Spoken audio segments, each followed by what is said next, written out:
Welcome back to the 12 Days of Jetpack Christmas, and today we got a really good one for you today.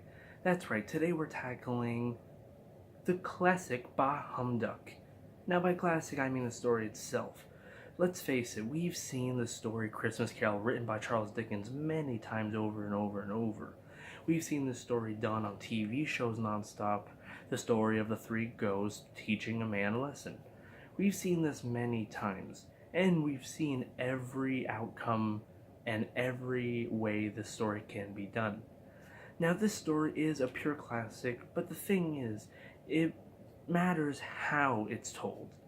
And you guys are probably wondering, Bah Humduck, is it a good way of telling it? Well, let's look into it.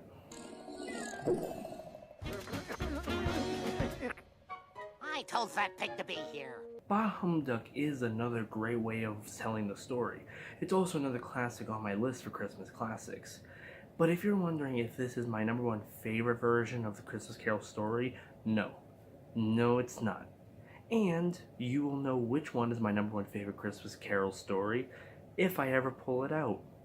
Now, I put this one myself because I really wanted to discuss the story Christmas Carol in different versions and which one's my favorite. This one, Bah Humduck, is my second favorite version of the story. My number one favorite is in there too, just don't know when I'll pull it out. Now back to Bah Humduck. The story goes with Daffy Duck being Scrooge, makes sense, and they tell it in a new way where it's done in modern time, and the story is Daffy Duck owning a big popular mall and him being a Scrooge to all the people that work there and everybody in general.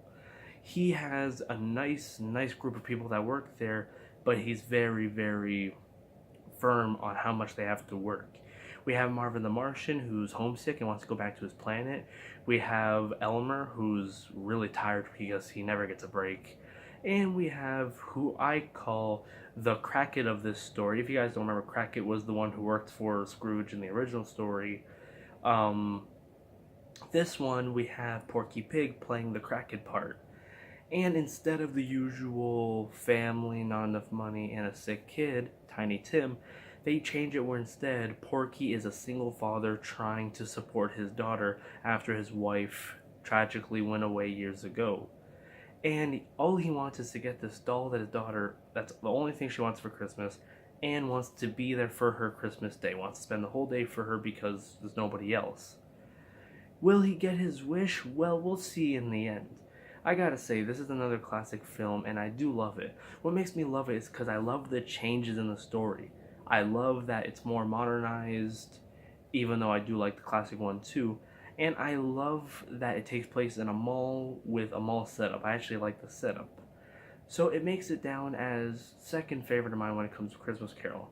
If you guys want another Christmas Carol classic to add to your list of Christmas classics, this is one I highly recommend. Whenever you have the time, stop in and check it out. It's actually a really solid film and something I personally watch every Christmas whenever I can. I first saw this when it played on TV when I was younger, and I've loved it ever since. But it is my second favorite Christmas Carol story. What version of the Christmas Carol story is my number one favorite? You guys can guess yourselves and try to guess which one, or just wait till I pull it out. Who knows? Maybe the last day of Christmas will be the one when I pull it out. See you guys tomorrow for what I pull out next.